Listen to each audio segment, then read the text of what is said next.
ಶ್ರೀ ಗಣೇಶಾಯ ನಮಃ. ಶ್ರೀ ಗುರುಭ್ಯೋ ನಮಃ. ಶ್ರೀ ಸರಸ್ವತ್ಯೈ ನಮಃ. ಶ್ರೀಮಾತ್ರೇ ನಮಃ. ಎಲ್ಲರಿಗೂ ನಮಸ್ಕಾರಗಳು.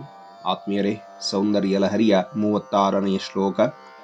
ತವಾಜ್ಞಾಚಕ್ರಸ್ಥಂ ತಪನ ಶಶಿಕೋಟಿದ್ಯುತಿಧರಂ ಪರಂ ಶಂಭುಂ ವಂದೇ ಪರಿಮಿಲಿತ ಪಾರ್ಶ್ವಂ ಪರಚಿತ ಯಮಾರಾಧ್ಯನ್ ಭಕ್ತ್ಯಾ ರವಿಶಶಿಶುಚೀನಾಮ ವಿಷಯೇ ನಿರಾಲೋಕೆ ಲೋಕೆ ನಿವಸತಿ ಭಾಲೋಕ ಭುವನೇ. ಹೇ ಜನನಿಯೇ, ನಿನ್ನ ಆಜ್ಞಾಚಕ್ರದಲ್ಲಿ ಕೋಟಿ ಸೂರ್ಯ ಚಂದ್ರರ ಕಾಂತಿಯಿಂದಲೂ ಪರಚೈತನ್ಯದಿಂದಲೂ ಆವೃತವಾದ ಸರ್ವೋತ್ತಮನಾದಂಥ ಶಂಭುವು ವಾಸವಾಗಿದ್ದಾನೆ. ಆತನನ್ನ ವಂದಿಸಿ ಧ್ಯಾನಿಸುವವರು ಸೂರ್ಯ, ಚಂದ್ರ, ಅಗ್ನಿಗಳೂ ಬೆಳಗಲಾಗದಂತಹ ಅಲೌಕಿಕವಾದ ಪ್ರಕಾಶ ಇರಬಹುದಾದಂತಹ ದಿವ್ಯ ಭೂಮಿಕೆಯಲ್ಲಿ ವಾಸ ಮಾಡುತ್ತಾರೆ. ಅಂತಹ ನಿನ್ನನ್ನು ಮತ್ತು ಆ ಪರಶಂಭುವನ್ನ ಆಜ್ಞಾಚಕ್ರದಲ್ಲಿ ಧರಿಸಿ ಆರಾಧಿಸುವವರು ಲೋಕಾತೀತ ಸ್ಥಿತಿಯನ್ನು ಹೊಂದುತ್ತಾರೆ ಅಂತ ಹೇಳಿ ಈ ಶ್ಲೋಕದಲ್ಲಿ ಶಂಕರ ಭಗವತ್ಪಾದರು ಷಟ್ಚಕ್ರಗಳಲ್ಲಿರಬಹುದಾದ ಆಜ್ಞಾಚಕ್ರದಲ್ಲಿ ಆ ಶಿವಶಕ್ತಿಗಳನ್ನು ಧ್ಯಾನಿಸಿದರೆ ನಮಗೆ ಸಿಗುವ ಫಲವೇನು ಅನ್ನುವ ವಿವರಣೆಯನ್ನು ಕೊಟ್ಟಿದ್ದಾರೆ. ನೋಡಿ, ಈ ಶ್ಲೋಕ ಆರಂಭವಾಗುವಂಥದ್ದು ತವಾಜ್ಞಾಚಕ್ರಸ್ಥಂ ತಪನ ಶಶಿಕೋಟಿದ್ಯುತಿಧರಂ ಪರಂ ಶಂಭುಂ ವಂದೇ ಪರಿಮಿಲಿತ ಪಾರ್ಶ್ವಂ ಪರಚಿತ ಅಂತ ಆರಂಭ ಮಾಡಿದ್ದಾರೆ. ಹೇ ಜಗದಂಬೆಯೇ, ನಿನ್ನ ಆಜ್ಞಾಚಕ್ರದಲ್ಲಿ ಪರಶಂಭುವಿದ್ದಾನೆ. ಅವನ ವಾಮಭಾಗದಲ್ಲಿ ನೀನೇ ಪರಚಿತಿಯಾಗಿರುವೆಯಮ್ಮ. ಆತ್ಮೀಯರೇ, ಇಲ್ಲಿ ಪರಶಂಭು ಅಂದರೆ ನಿರಾಕಾರನಾದ ನಿರ್ಗುಣ ಪರಬ್ರಹ್ಮ ಸ್ವರೂಪ ಅಂತ. ಪರಚಿತಿ ಅಂತಂದ್ರೆ ಆ ಪರಬ್ರಹ್ಮನ ಸಂಕಲ್ಪ ಶಕ್ತಿ ಅಥವಾ ಇಚ್ಛಾಶಕ್ತಿ ಅಥವಾ ಅವನ ಮಾಯಾಶಕ್ತಿ. ಆ ಸ್ವರೂಪದಲ್ಲಿ ಆ ಪರಶಂಭುವಿಗೆ ನೀನು ವಾಮಭಾಗದಲ್ಲಿದ್ದೀಯಾ.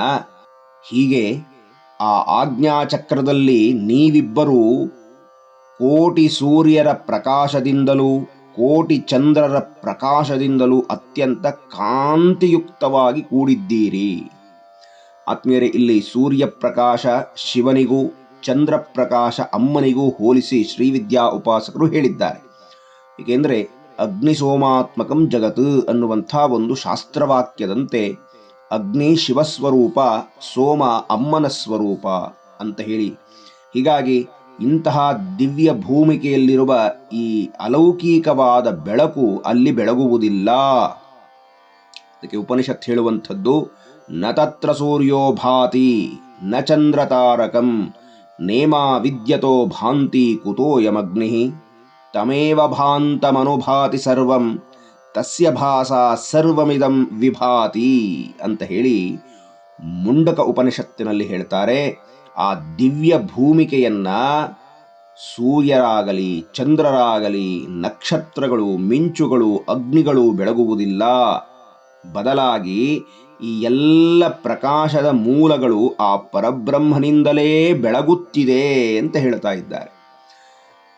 ಇಂತಹ ಶಿವಶಕ್ತಿಗಳನ್ನ ನಾವು ಭ್ರೂಮಧ್ಯಸ್ಥಾನ ಆಜ್ಞಾಚಕ್ರದಲ್ಲಿ ಆರಾಧನೆ ಮಾಡಿದರೆ ಯಮಾರಾಧ್ಯನ್ ಭಕ್ತಿಯ ರವಿ ಶಶಿ ಶುಚೀನಾಮ ವಿಷಯೇ. ರವಿ, ಶಶಿ, ಅಗ್ನಿ ಅನ್ನುವಂಥ ಪ್ರಕಾಶದ 3 ಶಕ್ತಿಗಳಿಂದಲೂ ತಿಳಿಯಲಾಗದಂಥ ಮತ್ತು ಅದರ ಅವಶ್ಯಕತೆಯೂ ಇಲ್ಲದಂಥ ಮಹಾಭೂಮಿಕೆಯನ್ನ ಸೇರುವಂಥದ್ದಾಗತ್ತೆ ಅಂತ. ಇದೇ ವಿಚಾರವನ್ನ ಗೀತೆಯಲ್ಲಿ ಸ್ವಾಮಿ ನ ತದ್ಭಾಸಯತೆ ಸೂರ್ಯೋ ನ ಶಶಾಂಕೋ ನ ಪಾವಕಃ ಯದ್ಗತ್ವಾ ನ ನಿವರ್ತಂತೆ ತದ್ಧಾಮ ಪರಮಂ ಮಮ ಅಂತ ಹೇಳಿದ್ದಾನೆ. ಆ ಭಗವತ್ ತತ್ವವನ್ನ, ಆ ಪರಬ್ರಹ್ಮ ಸ್ಥಿತಿಯನ್ನ ಅಲ್ಲಿ ಸೂರ್ಯನಾಗಲಿ ಚಂದ್ರನಾಗಲಿ ಅಗ್ನಿಯಾಗಲಿ ಬೆಳಗುವುದಿಲ್ಲ.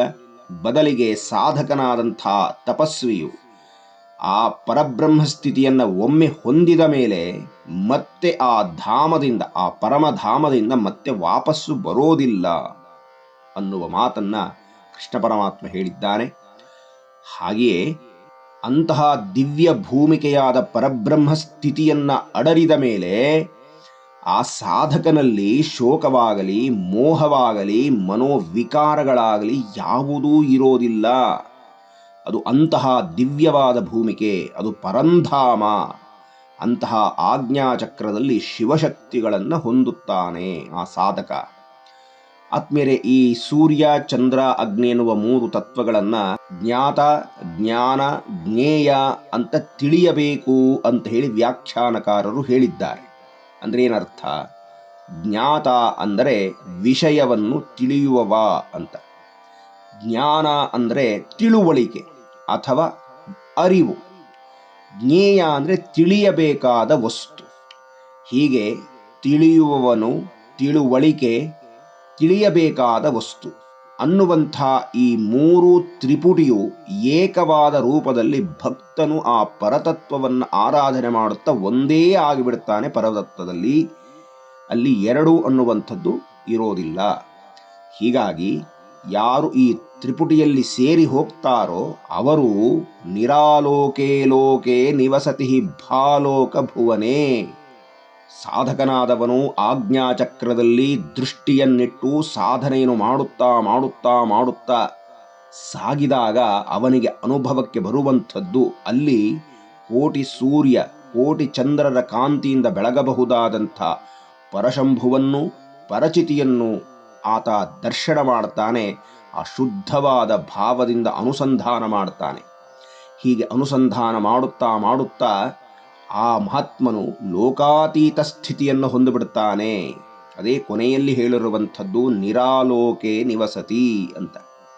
ಆದರೆ ಲೋಕಾತೀತ ಸ್ಥಿತಿಗೆ ಹೋದವರು ಭಾಲೋಕೆ ಭುವನೇ. ಯಾವುದೇ ಲೌಕಿಕವಾದ ಬೆಳಕು ಆ ದಿವ್ಯ ಭೂಮಿಕೆಯನ್ನು ಬೆಳಗುವುದಿಲ್ಲ. ಈಗಾಗಲೇ ನೋಡಿದ್ದೇವೆ. ಅಲ್ಲಿ ತನ್ನಷ್ಟಕ್ಕೆ ತಾನೇ ಬೆಳಗುವಂಥ ಸ್ವಯಂ ಪ್ರಕಾಶಮಾನವಾದ ಬ್ರಹ್ಮಜ್ಞಾನವೇ ಅಡರಿರುತ್ತೆ.